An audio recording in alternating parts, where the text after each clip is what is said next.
Welcome to SportsBeat KC, the Kansas City Star's daily sports podcast. It's Monday, September 28th, and I'm Blair Kirkhoff. How about those Wildcats? Kansas State, twice down 21 at third-ranked Oklahoma, scored the game's final 24 points to pull off the upset. Never had a K-State team defeated a top 3 team on the road until Saturday. Beat writer Kellis Robinett was at the game in Norman and stops by to tell us how it all came together. Then we'll hear from K-State coach Chris Klieman from part of his post-game interview on the K-State Sports Network with Wyatt Thompson and Stan Weber. After a break, you'll hear from Chiefs tight end Travis Kelce. It's game night for the Chiefs, the huge Monday Night Football game against the Ravens in Baltimore, and Kelce talked about the matchup between what seems like the two best teams in the AFC. But let's get started with Kellis. Kellis Robinett joins us, and coming off the biggest road victory for Kansas State by opponent's ranking in history, the Wildcats beat Oklahoma 38-35 on Saturday. Kellis and I are talking about it on Sunday, and Kellis, I'm still finding myself going back to the highlights to watch the touchdowns and the comeback, and I still find it hard to believe that Kansas State was able to pull this off. All due credit to the Wildcats, to Coach Chris Klieman for having them ready. But I got to tell you, I think Oklahoma's just, and Lincoln Riley has just got to be devastated over this loss and allowing it to happen. But man, what a great win for the Wildcats, and it wiped away a little bit of the bad taste of the opening game loss to Arkansas State. Did it not? Well, it sure did. Hey, we're exactly where we thought Kansas State would be after 2 games, right? 1-1. So it was a bizarre game. I can't say I've ever seen a football game just completely flip like that, where one team is just mauling the other for 30 minutes, and then the other team gets its turn to do the exact same thing to the other team. Just like you said, all credit to Kansas State. They hung in there and never gave up. Showed confidence when really they didn't have a whole lot of reason to. The final numbers look great with what they did on offense, but at the end of the first quarter, Oklahoma had 171 yards and Kansas State had 12. They didn't get a single first down. It wasn't until the second quarter where they finally moved the sticks, and that was because Oklahoma had this really bizarre delay of game defensive penalty that allowed them to do it. So, the Sooners came out and took control early, and then Kansas State just hung in there and then took control late. And it was a thrill to watch, just because I believe at the height of Oklahoma's run, when they got it to 35-14, I think at that point ESPN gave Kansas State's win probability a 1.2% chance of coming back to win that game. And they needed just about everything to go right in order to do it, but it happened. They scored touchdowns on 4 straight drives. They got a go-ahead field goal. They blocked a punt. They got an interception. A couple of interceptions during that run. Yeah. And shoot, just amazing. The type of thing you just don't see in college football. Not like this. You don't see it. It's actually more common in the NFL to see this, because teams are so considered to be evenly matched. And we saw what the Chiefs did in the playoffs last year, overcoming deficits in all their postseason games. But for Kansas State, this totally different than the victory that K-State had over Oklahoma last year, right? When the Wildcats jumped out big and then had to hold off the Sooners coming back. To reverse fortune like this in a college game, you just don't see this. Right, and it wasn't like it came right after halftime either, where there was some kind of magical adjustment that got made, because Kansas State didn't really make their comeback until about 20 minutes were left in the entire afternoon. So, really, to me, it was just the one play really sparked everything when Skylar threw the ball to Deuce Vaughn on just a little simple short pass, and then he makes a guy miss, and all of a sudden he's got a 77-yard gain. I think just seeing that after a first half of really getting a whole lot of nothing, to actually see that, hey, they could move the ball against Oklahoma.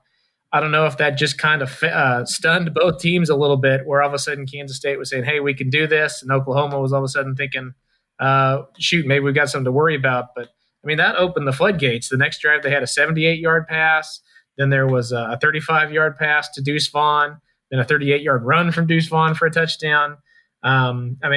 I was trying to tell people before the season, just out of caution, to not compare this guy to Darren Sproles, just because that's, a crazy thing to do. But through 2 games, he's got a case of being the best true freshman in school history. It's incredible what he's done. After the first the completion from Thompson to Vaughn that got to the 1 and then Thompson pushed it in, that was correct me if I'm wrong, but that was the Wildcats' second touchdown. That made it 28-14.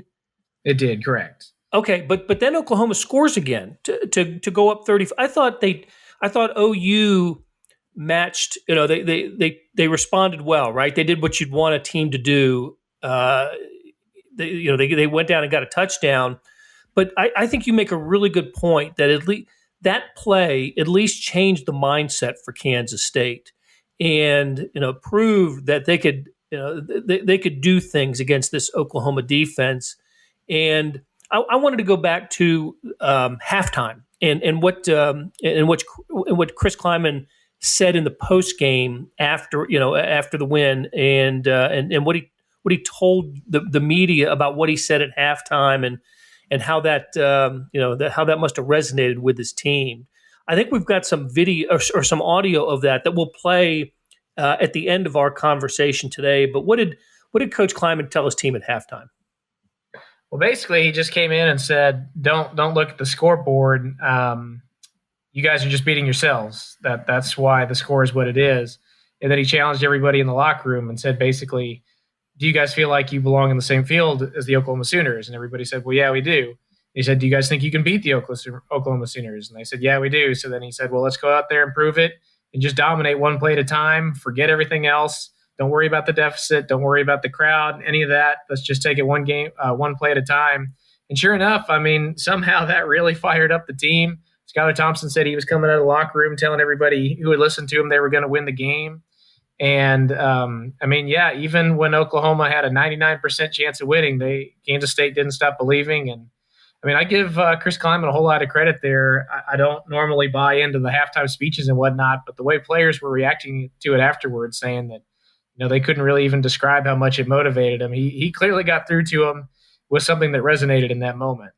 Yeah.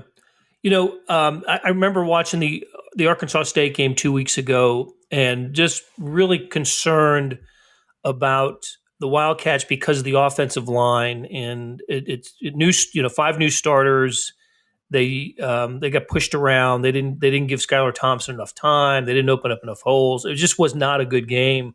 First time out for this offensive line, but gosh, what an improvement from week 1 to game 1 to game 2. It wasn't week 1 to week 2, but game 1 to game 2.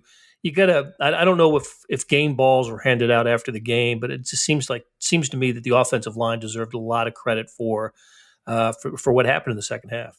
Well, they finally got it clicking in the second half. I wasn't impressed with them in the first half, but they got Christian Duffy in there at left tackle in the second half, which I think helped them a lot. And I also think Courtney Messingham, the offensive coordinator, did the offense some favors by I think it actually helped them in some ways that they were down big because they quit trying just to nonsensically run behind center on first down every play like they love to. All of a sudden they were passing the ball, which Kansas State's offensive line is better at protecting right now than run blocking. And when they did run, it was off tackle, outside, allowing Deuce Vaughn and some other players to create an open space. So I think just the whole combination of things just kind of lent Kansas State's offensive line suddenly to playing to its style, which is what we saw in the second half. They're not a power running team at this moment, but they can do other things. And they gave Skylar a lot of protection. And the 78-yard pass that he had to Mosey, I pretty much give that one completely to the offensive line because Mosey, I think, was just a decoy in that play. He lined up at running back. They motioned him out, and he was just running free in the open field with nobody even looking at him. But he was so far down the read list, I think he was maybe the 4th or 5th option for Skylar on that play because he was on the left. When that play started, he was looking right, and he went down the list, not open, not open, not open.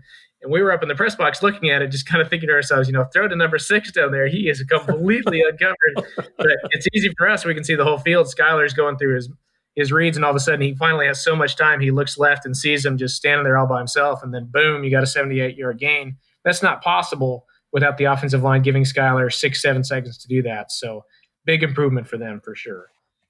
And on the defensive side, this just popped into my email that Jeron Mcpherson was named Walter Camp National Defensive Player of the Week for his efforts, the forced fumble, and then the interception. So just a terrific all around game. At least I guess we have to qualify. Great second half, fourth quarter for the Kansas State defense, a playmaking game. Actually. Look, Spencer Rattler was incredibly accurate for the first 2.5, 3 quarters, but he did. I think the reason the score didn't get more out of hand in the first half was there were a couple of picks, right? I mean, Kansas State had a couple of interceptions at in the first half, and were able to at least stop some drives because it got to the point in the first half where I thought the Sooners were going to score on every possession. Yeah, and that's a great point. I've never quite seen that stat before, but at halftime, I believe Spencer Rattler was 17 of 19 without a true incomplete pass because the two that weren't completions were interceptions. So the ball never really touched the ground when Oklahoma had it in the first half. It's just Kansas State came up with 2 picks, and you're right, they kept them in the game. Without those, the score is probably more inflated than 21-7. And if it's 35-7 at halftime, all of a sudden that comeback gets exponentially harder, and it probably doesn't happen. But they were very opportunistic all game. And what I was, I guess, most impressed with was, it wasn't just Mcpherson. He was great, and I think it's just a real shame looking back that he was hurt most of the game against Arkansas State because we saw how good he could play in this one. And had he been out there, they probably hold on and beat the Red Wolves. But it wasn't just him. Khalid Duke on the defensive line, I thought he was the best defensive lineman on either side of the line throughout the game. And I thought the cornerbacks they put out there, surprisingly, given that neither one of them started last week, were really good. I liked Justin Gardner. I liked Echo Boydo.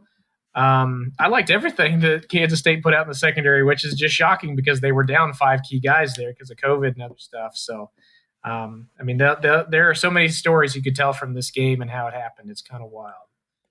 And we cannot complete the conversation without mentioning Blake Lynch. What a story for storybook ending for him. It wasn't a walk-off, but 50 yards to break the tie, and then of course Kansas State held after that defensively. But what a great moment for the K-State kicker.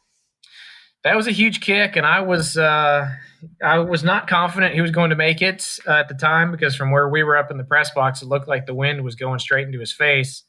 And Blake Lynch is a very accurate kicker, but I haven't seen him make a whole lot from 50-plus. So in that situation with a tie game, you miss it, you give the ball back to Oklahoma in good field position. It's always a little bit of a risky proposition, but, man, he banged that through. I know going into it, there were a lot of K-State fans thinking, go for it here. That's probably the safer move, but no way. Lynch nailed that thing through.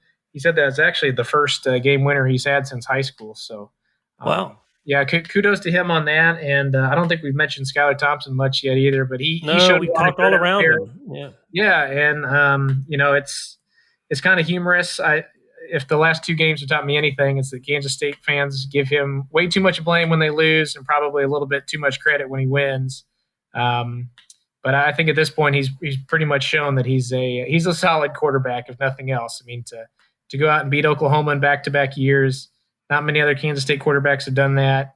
He also beat Oklahoma State when they were in the top 10. So, he's had some moments where he kind of makes you want to pull your hair out, but he's a giant slayer. He's won some huge games here at Kansas State. Yeah, it seems to be a big game quarterback, and 334 yards passing, the touchdown, no interceptions, and rushed for 3 touchdowns down by the goal line. Or if there's a third or fourth and short, you just feel good when he gets under center and they just push him through, and then he's strong and right. He might end up being Big 12 Player of the Week for this. So, well, let's bottom line this, Kellis.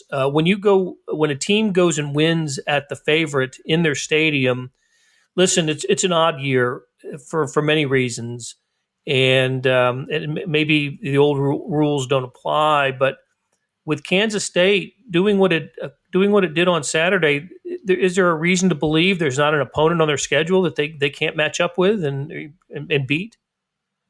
I mean, no. I mean, probably not after that. If you can go into Oklahoma and win, why can't you beat everybody else on the schedule? By no means am I saying they're going to run the table here, but I mean, they showed their potential here in this game. And I mean, think how close Texas Tech and Kansas State was to being a game for first place in the Big 12 this right. week. If Tech just held on to a 15-point lead with 2 minutes to go, that's what it would have been. The winner of that game would have been all alone in first place.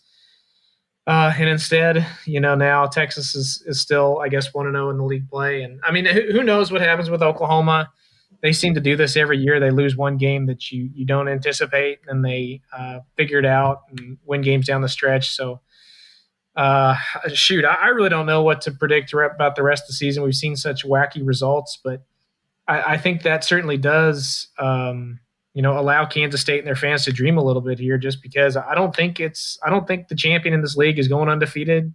I think if ever there was a time for a team to lose 2 or 3 games and sneak into that championship game at the end of the year, this is probably the year for it. I mean, when else, right? So right. I think they're going to be in the thick of it. If they can take care of business and win the games they're supposed to, those last couple games down the stretch against Oklahoma State, Iowa State, Texas could be very interesting. Okay. Well, Kellis, appreciate you spending some time with us. We're going to take a break, and when we come back, we will hear from Chris Kleiman. This is from the Kansas State Radio Network, his post-game interview.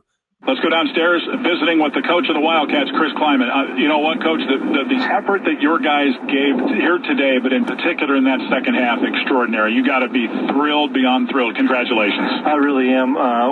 We challenged them at halftime. I didn't think we played disciplined, great football. We played hard, but we didn't play disciplined, and we missed some plays. And that's what I asked the guys. I said, guys, is Oklahoma that much better than we are? And they all agreed that, no, they weren't. We just have to make some plays, and we have to be able to be disciplined. And I think we kind of wore them down a little bit in that second half. And we made the plays that we didn't make in the first half. And I'm so proud of the defense because they were out there an awful long time in the first half. In the second half, we really got after the quarterback. You really did, and there were so many guys that made plays. I think about the 2 corners, and clearly you were short a lot of guys today.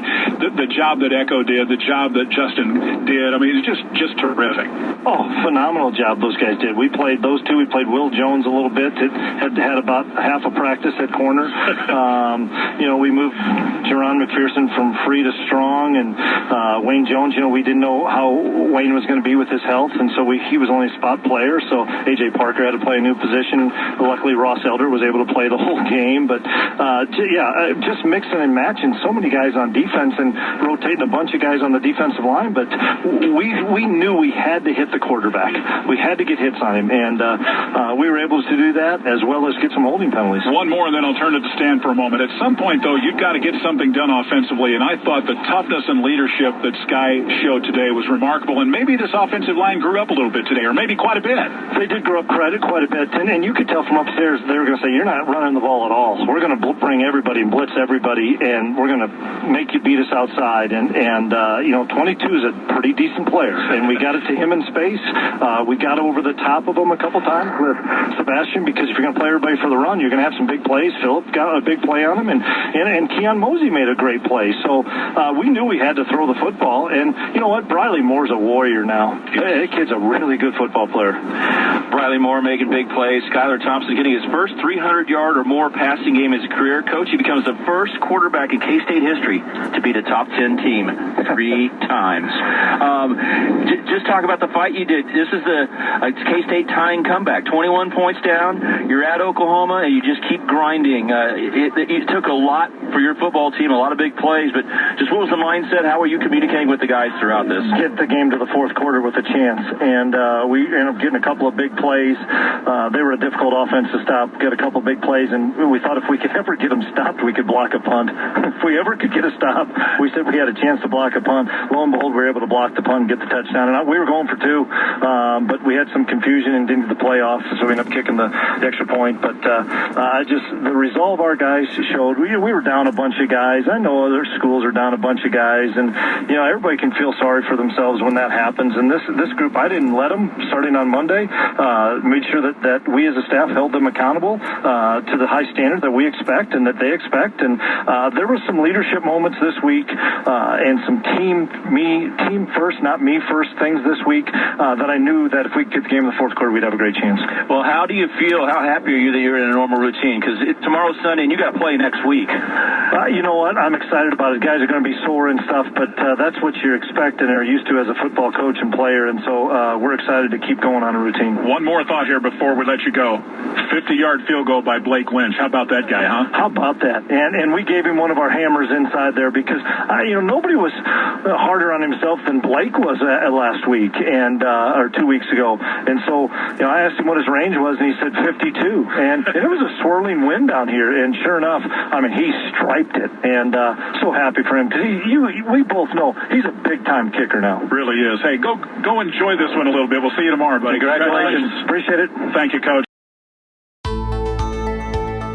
Hey, it's Blair.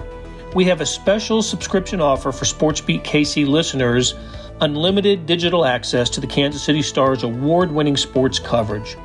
Sign up now for 1 year of Sports Pass for access to all the sports news, features, and columns presented on the kansascity.com site, and it's only $30. That's a 40% savings off our regular rate. Your subscription will automatically renew after the initial term at $50 unless you tell us to cancel. Your subscription helps support the sports coverage of kansascity.com and the Kansas City Star, and that support has never been more important. Please visit kansascity.com/SportsBeatKC offer to get this special offer. And as always, thanks for listening.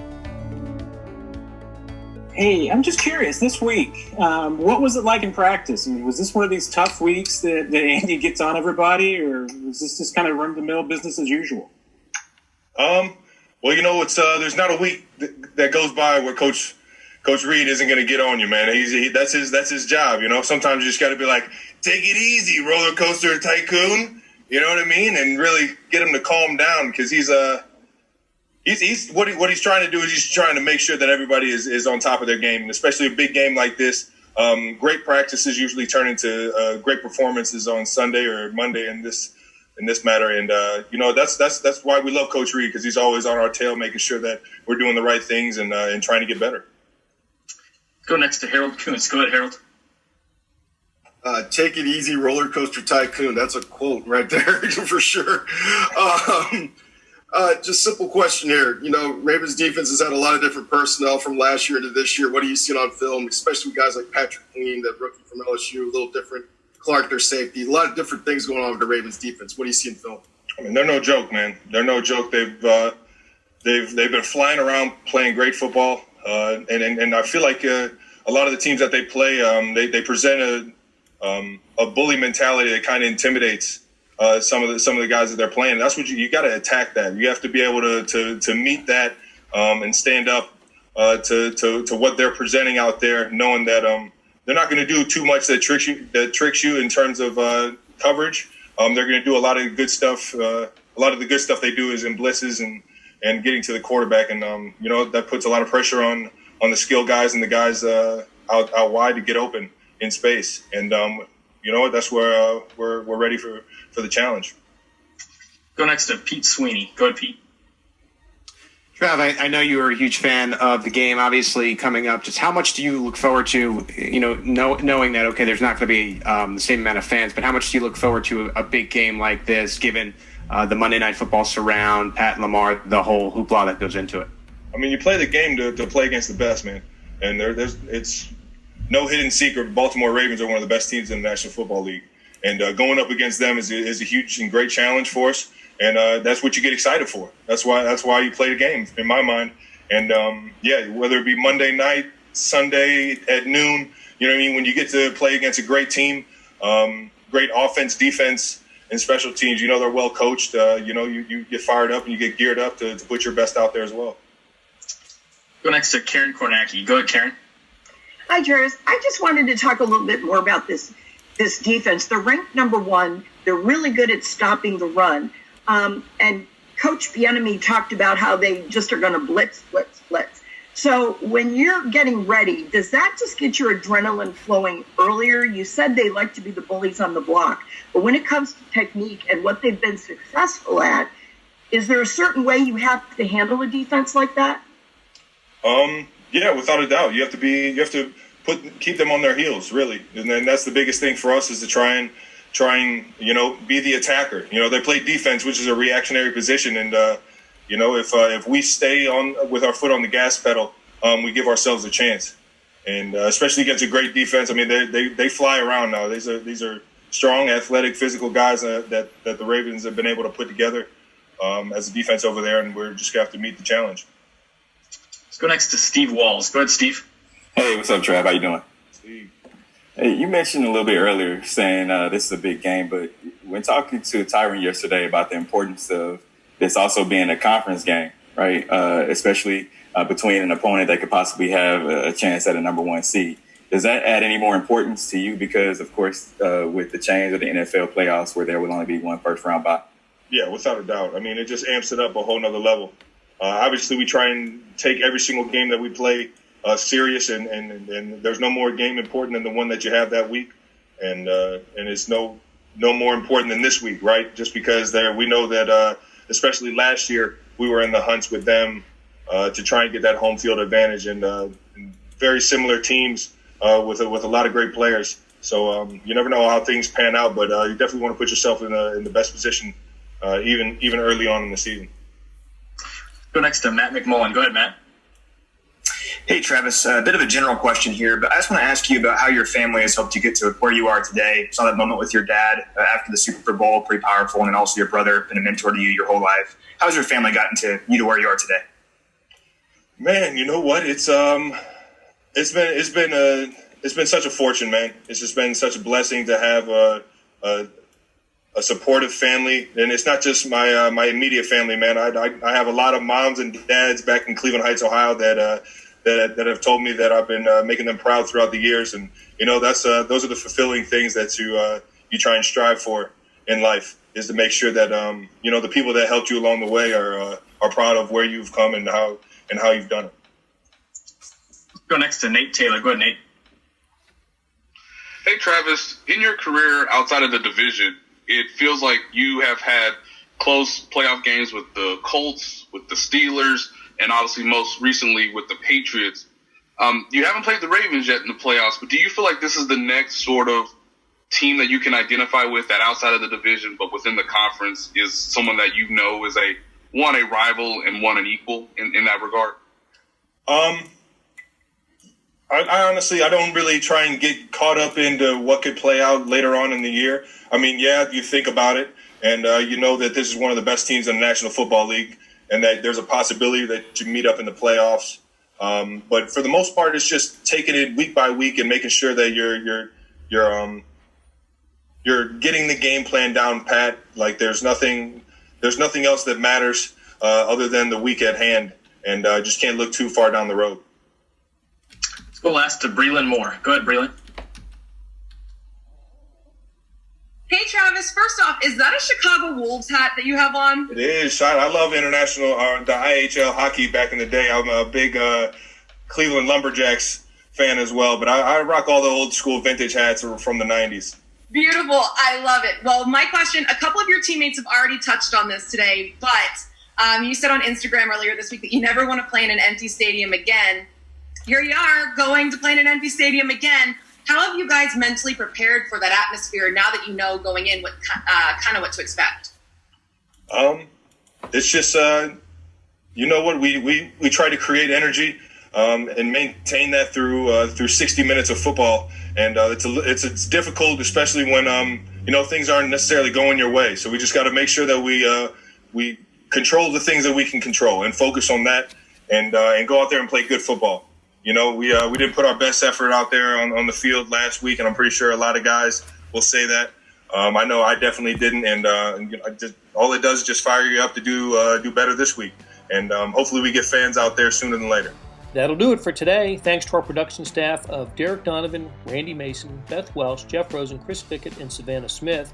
Tip of the cap to Kellis Robinett for stopping by and talking about K-State's big victory at Oklahoma on Saturday. Links to his stories about the game and the Wildcats can be found in the show notes and on kansascity.com. Hey, earlier in the episode, you heard me talk about the Sports Pass offer. It still stands and still a good one, $30 for a year's worth of sports coverage, and that includes Sports Extra that comes with the e-edition. There's more than 50 additional pages of national sports coverage today. Well, here's an even better offer.